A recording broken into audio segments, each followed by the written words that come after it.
Hi everyone, how are you doing today? Hey everybody. My name's Ashley, Hey, Martin here. and today we're here to talk about Self-care. The Dope Experience. Self-care. Yeah. 2 words, very special words. They can mean a whole lot.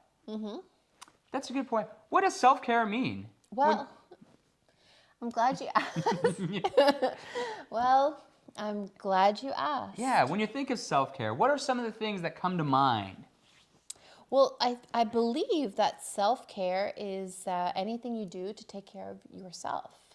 Aha, self-care.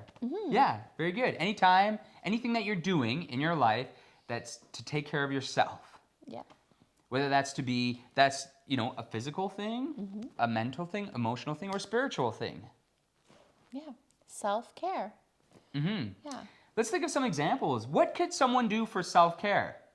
Well, I like to think of the examples as self-care tools. Self-care tools. Kind of like if you would have like an imaginary like bag or like toolkit, and you would have your self-care tools in there ready to go when Yeah, you need them. that's right. So some examples would be like maybe for me, taking a walk in nature. Oh yeah, that's a good one. I like to use that a lot too. Yeah, like going for a nice walk. It makes me feel relaxed, makes me feel calm, being amongst the trees, and it's a bit of a workout too, which I like. Something that I like to do sometimes for self-care is, just having a nice warm cup of tea. Yeah, that's a great one. Yeah. Taking a hot bath. A hot bath? Yeah. Any kind of personal hygiene, like taking a hot bath, brushing your teeth.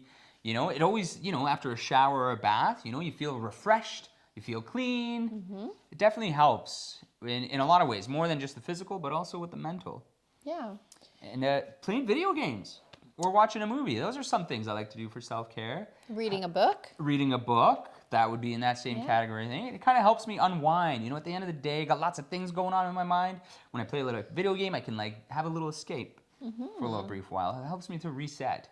My cousin actually uses drinking beer as their self-care tool. Cool. Yeah. Yeah. Drinking beer, that could also be used as self-care, like having a beer after work, at the end of your day, or whenever it is. It's, kind of like, it's relaxing, it's nice.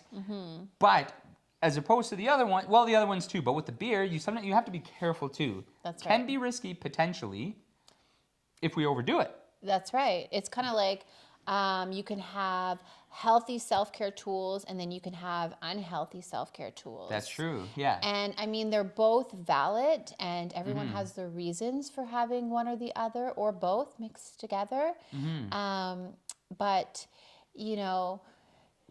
One thing I'd like to point out is that when they become unhealthy or risky in some ways, unhealthy, risky like self-care tools, they are self-care tools nonetheless. But when they become unhealthy is the moderation level. Yes. When you overdo them, because it can be with substances, and we'll get into that a little bit more. But it could also be with other things. yeah.